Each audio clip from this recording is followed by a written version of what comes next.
Just really quickly, I guess summarizing what you said. So I spent most of my time, I think, close to 6 years at FAIR. A little bit closer, yeah. I spent about 6 years at FAIR, which was, in retrospect, maybe a little bit too long, but I was primarily focused on pre-training, so I was leading the whole multimodal pre-training team at Meta. And from there, I went and I started Perceptron, and I'll show a couple of things that we have done. But to be honest, the talk is really not about our company. If you want to talk about that, we can go for a smoke and we can talk about that. But primarily what I wanted to talk about today is if we could really apply some type of AI doctrine to Armenia, what should it be concretely? And so I've been working with Haran for quite a long time. Like he said, I think we wrote the first proposal to get these 64 H100s into YSU.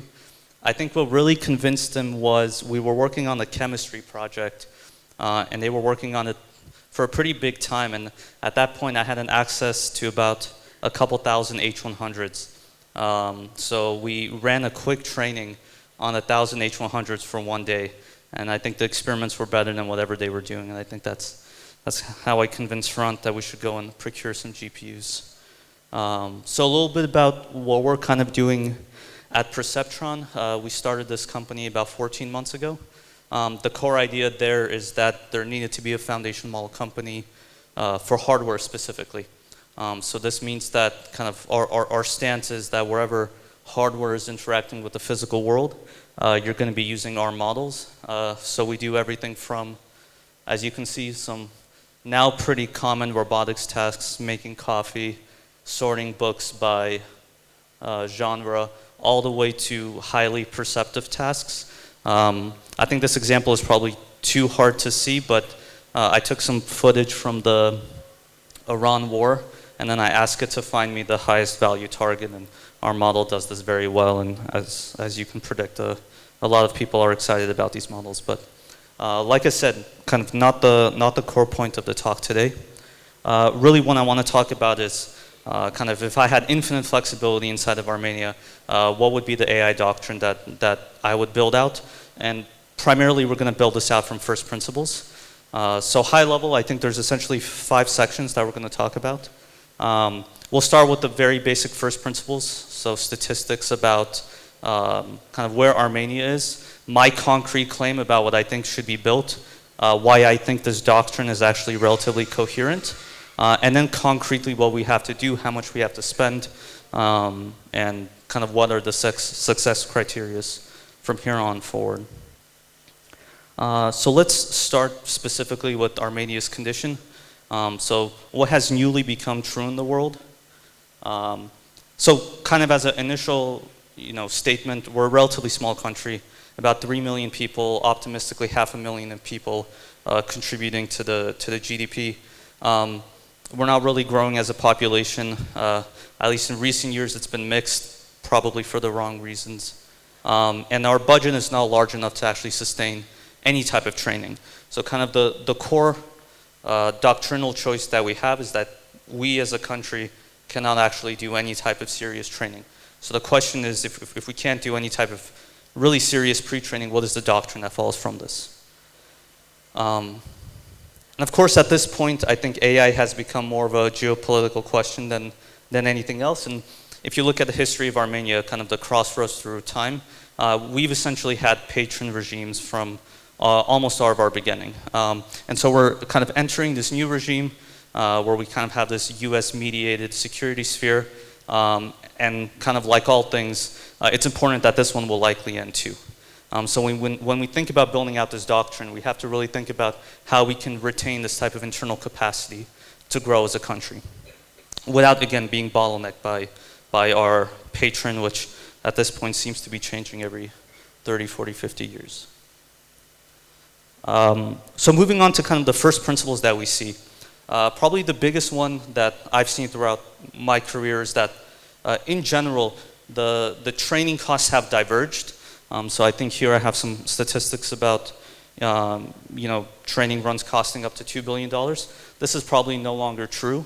Frontier models are starting to be trained at close to $10 billion scales. But inference cost has gone down significantly. And the way that I kind of very fundamentally think about this is that the cost of intelligence is essentially nearing zero.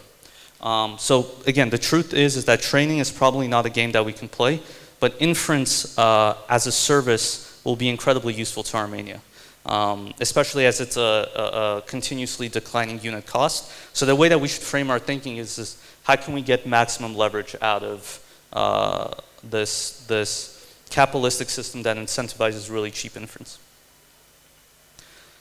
The other thing to keep in mind is that, again, kind of surprisingly to me, I was very big into open source. In 2025, it looked very optimistic. So it seemed like open models, especially those coming out of China, were essentially a couple months behind these frontier labs. Essentially only kind of Claude and Chat. And unfortunately, I think this is likely going to come to an end unless something very serious changes. So this is kind of a benchmark that is actually pretty useful.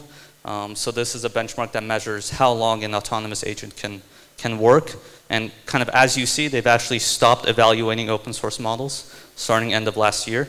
And this should kind of tell you that within this new agentic era, open source models can't really compete. So this is something that we have to keep in mind as we move towards a resilient doctrine for AI, for us specifically.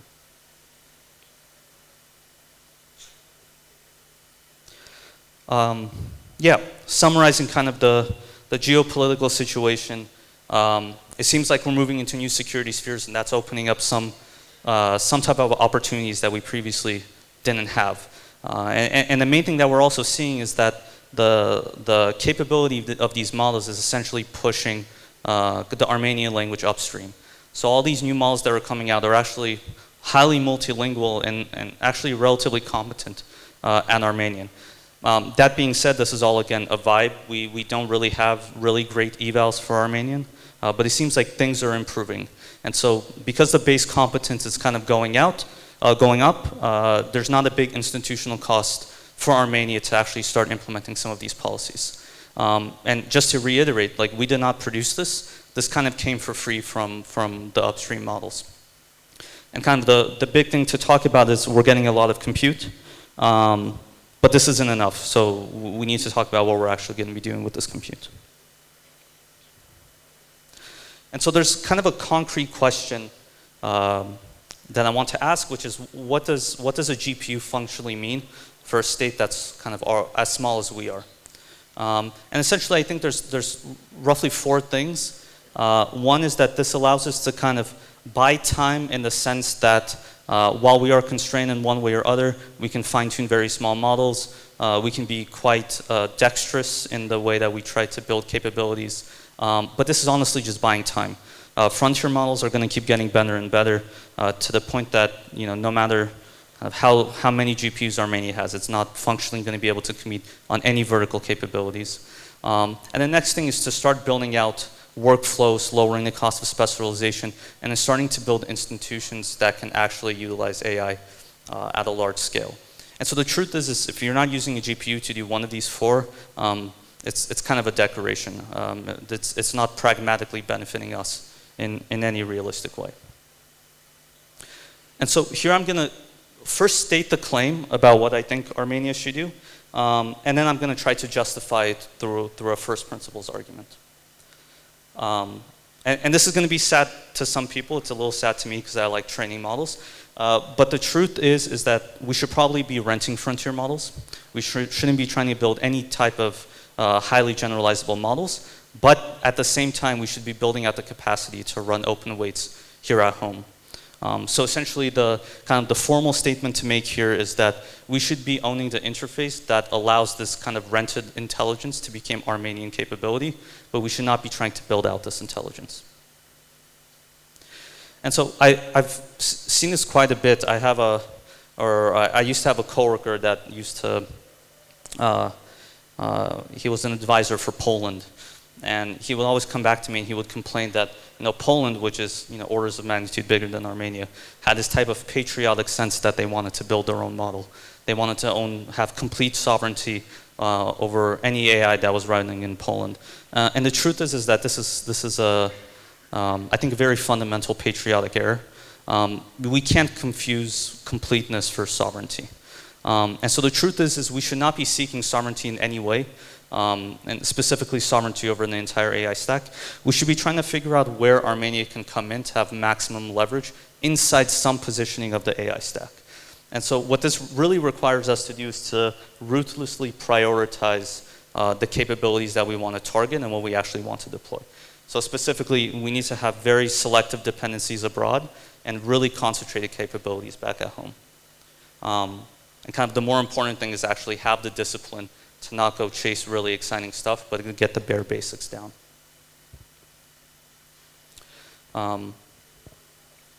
Okay, so let's talk about kind of the crossroads of AI in some sense, kind of made operational. So kind of I'm going to spend a little bit of time on this slide, but the way to think about this is that for any state that's trying to build kind of its own AI capabilities, there are 5 things that you really want to care about. One that everyone is talking about now is cost of energy. 2 is how I'm able to utilize open weights. 3 is slowly becoming what type of physical AI hardware do I have. 4 is, do I have access to frontier APIs? And the last one is, do I have access to frontier compute? And the truth is when we think about sourcing, a lot of our energy actually comes from Russia or Iran. The US is primarily where we're going to get our frontier APIs, and China is where we're primarily going to get our hardware. And in some sense, Europe is kind of completely useless here. We're not going to get anything from them. And so realistically, when we think about this, it essentially means that we really are at the crossroads of these different poles of influence. And we have to be really careful about how we build this out in order to have some type of sustainable approach to building out these type of governmental structures.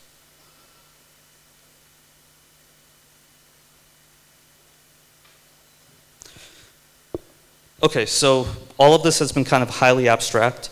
So within this doctrine, I want to talk about 3 specific theaters that, again, personally, I think that we should focus on. The underlying theme is all the same, right? Which is that there's going to be some rented, some owned, and some sovereign architecture across all of the domains. And so the 3 theaters that we should really focus on is 1, the ability to continue operating in the Armenian language. So realistically, kind of all of our mechanisms need to have some type of language floor, which essentially means that we have to be able to kind of operate the government at a level that doesn't require us to migrate to English, which is the kind of the de facto language now in AI. 2 is kind of we have to decide how we move towards a workforce strategy. Essentially, we have a relatively small, comparable to other states, productive population, but now with AI, we can actually multiply the throughput of every worker, a non-trivial amount. And this can be anything from very basic work like drafting, drafting laws, reviewing laws, to audits, to compliance, all the way to helping doctors be able to move through patient loads quicker. And this, again, needs some type of global subsidized approach that I will touch on kind of at a later point.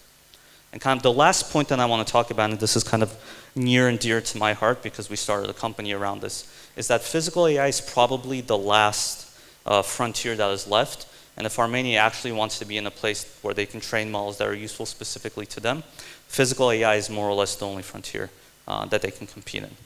Or at least it's the only model layer that they can compete in. And again, these types of workloads are very, very specific.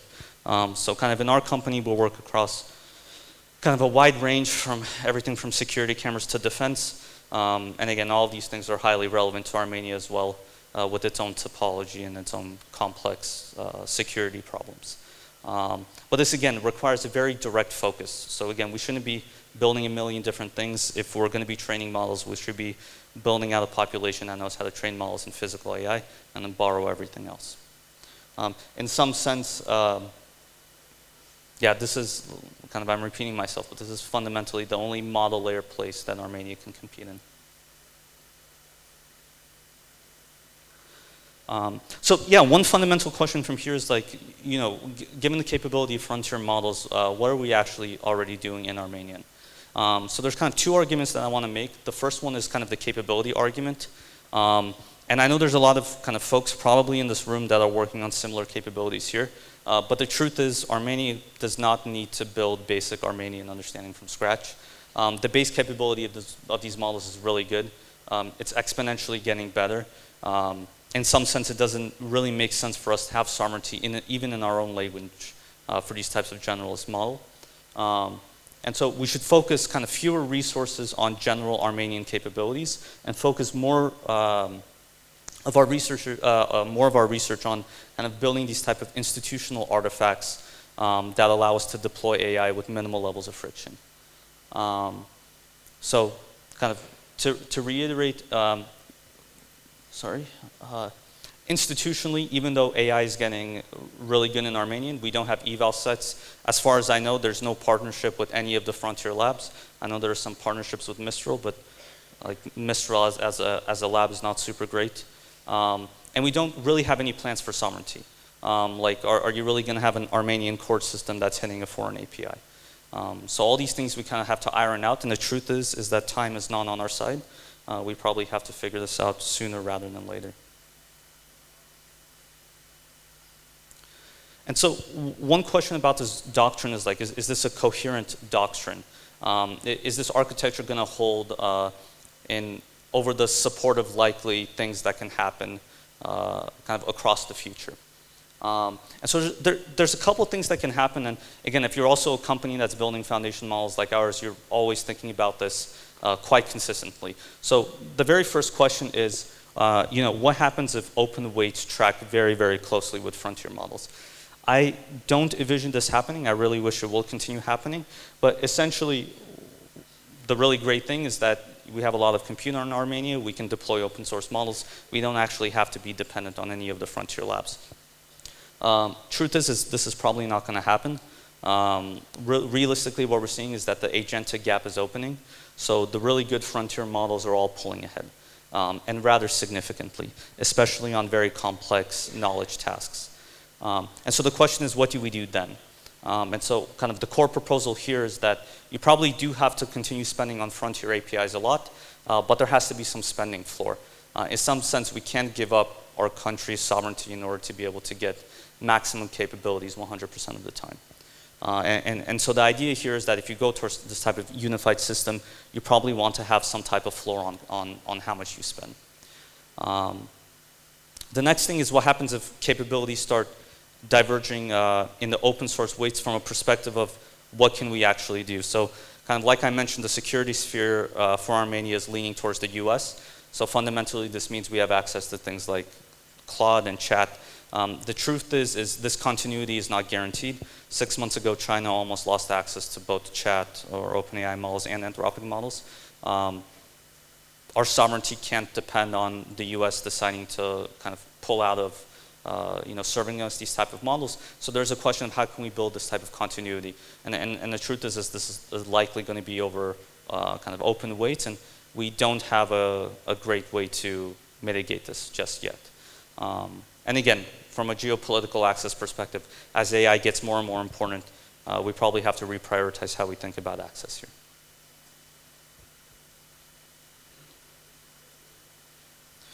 So the key thing that I kind of want to drill home is that we are borrowing intelligence, but we can have it actually become Armenian capability.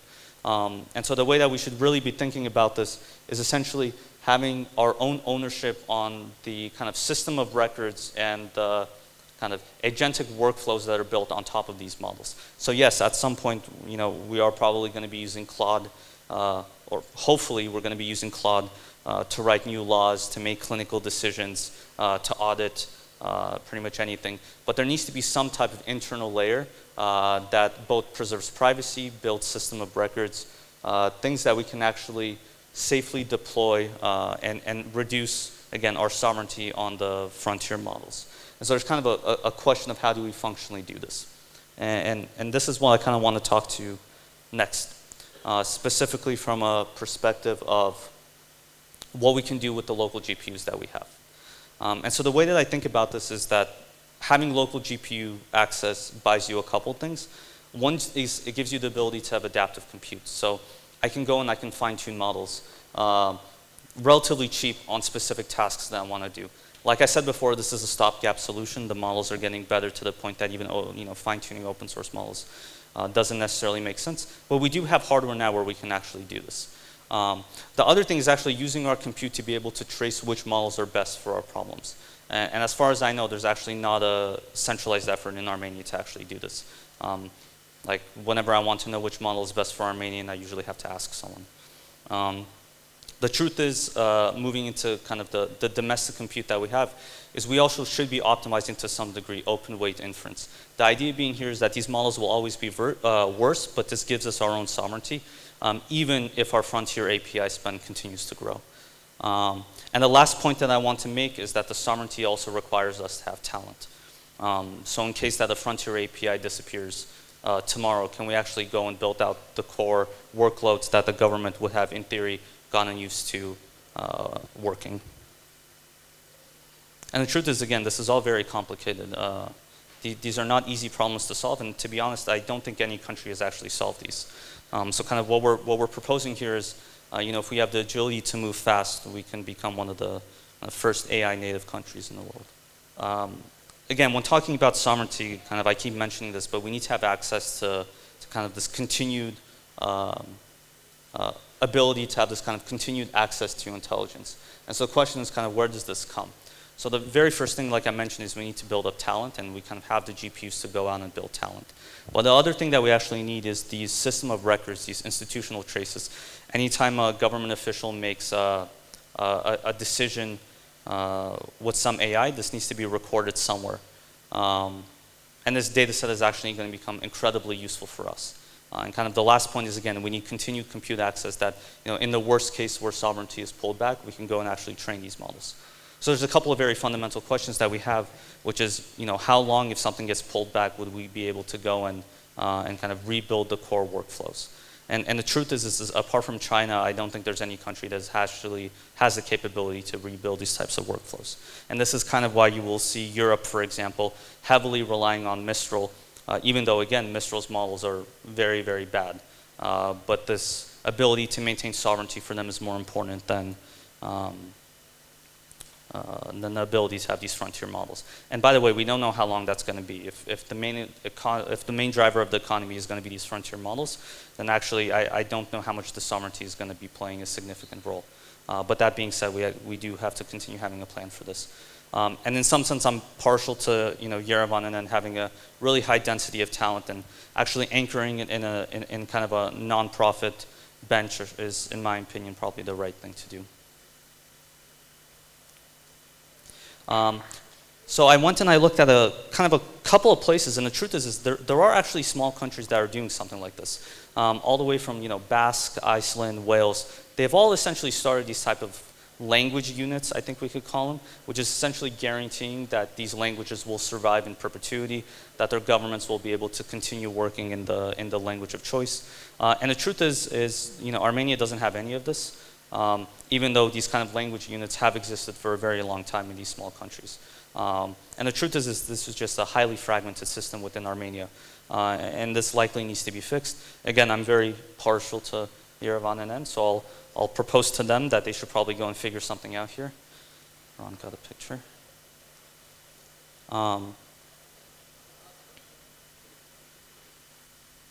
Keep close. Yeah.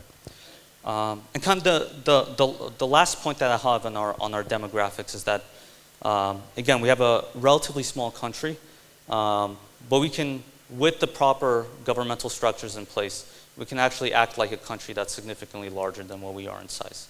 But the truth is that this requires a significant amount of discipline and execution to be able to make the country relatively AI native. And this can be anything from heavily subsidized use of the frontier models all the way to us hosting kind of internal open weight models for the standard workflows that people are working on. In some sense, given kind of the population statistics, this kind of seems like our only way out unless there's some very significant change in the next couple of years.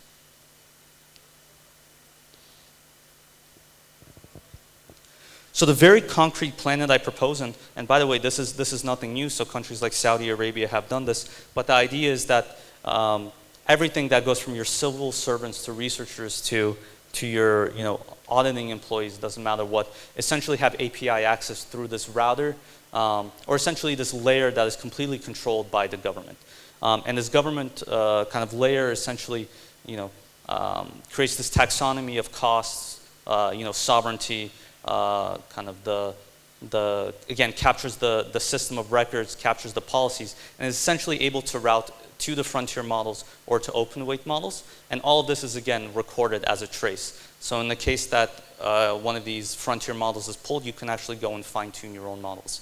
And this is a kind of a common trend that we're starting to see with governments that are pushing for AI native use throughout their nation state. And yeah, this is essentially going to be the core data sets that allow us to continue having access to this type of intelligence in case things start going really, really wrong. And kind of the last point that I will talk about is actually deploying this type of physical AI in the field is something that Armenia needs to focus on. This is, again, like I said, the only place where I think Armenia can actually train any models, and kind of coincidentally enough, it's the one place where physical deployment actually matters. So this is everything from border and corridor monitoring to defense to infrastructure inspection and rural resilience. I'm not sure if you folks follow, for example, like the Andreessen Horowitz postings, but they essentially argued that this is going to be kind of the core driver of the economy, for example, for the US in the next couple of years. And so they have a call to start up a lot of companies in this domain. But the truth is kind of what we're seeing is a lot of the value capture is slowly moving back into the physical world. And Armenia has a very specific topology. It's a small mountainous country and it has very specific defensive needs. And the truth is if Armenia is not going to build it, no one is going to build it, and we're not going to be able to procure it. And the argument that we've kind of seen, especially when we do work with defense companies, is we really target dual use systems. So building for the defense is great, but it comes with its own problems. So we really look for how can we build for civilian platforms. You can imagine if you have a camera on every single bridge, on every single part of your road, on every single part of your border, you can actually start extracting very interesting information. You can make sure that the infrastructure is up to par so you don't have to pay insane costs later to repair it. And this is all, again, slowly building out the physical AI layer. So we're seeing the US is starting to do this. We can do something very similar in Armenia if there is a dedicated focus. Time is running a little bit out, so I'm going to breeze through this. The truth is, again, I'm not making any kind of moral claim about the corridor, but in some sense, it is kind of the perfect physical AI proving ground. If we can actually have AI that's able to monitor kind of anything that passes through it, whether it's rails, oil and gas pipelines, electricity transmission, doesn't matter. And in some sense, we do have to figure this out, or it will be kind of pushed on us.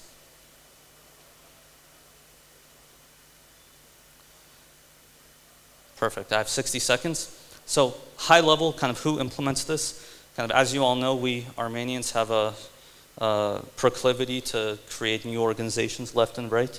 The truth is we probably need some type of unified body to actually do this.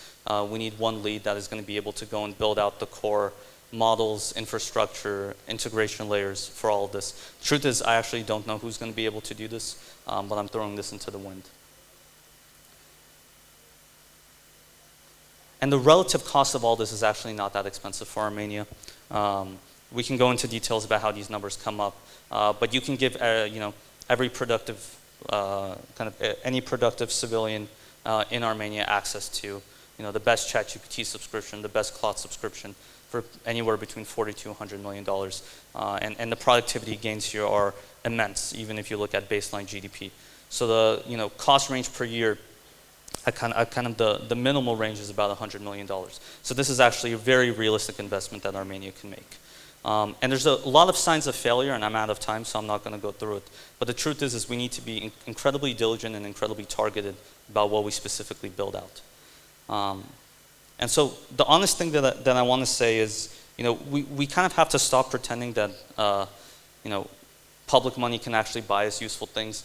We're not going to be able to build, frontier models. We're not going to be able to exploit large amounts of GPUs. We shouldn't be optimizing for kind of single track optimization towards, I don't know, I don't know, solving agriculture as one very specific thing. And the truth is that we're probably going to have reliance on multiple poles of influence. So, we can't go all in on the US. We also can't go all in on China. And we're going to have this kind of discipline to be able to choose at different layers the type of integration that we have with these different civilizations. And so the last thing, since I'm super out of time, that I'm going to say is that there's essentially 7 things that we really need to do if we want to become kind of a front runner of using AI at scale. The truth is again, we have to rent scale, we have to rent the frontier. We need to be able to build talent, to be able to run open weights, as well as be able to maintain both these very complex integration layers. We have to be able to source across poles of power, like I've mentioned, not just the US, but China and maybe energy from Russia. We have to own our own continuity. We need to figure out how to use kind of the very limited amount of labor that we have, and for our security's sake, figure out how to use physical AI as a force multiplier. I think that's it for me.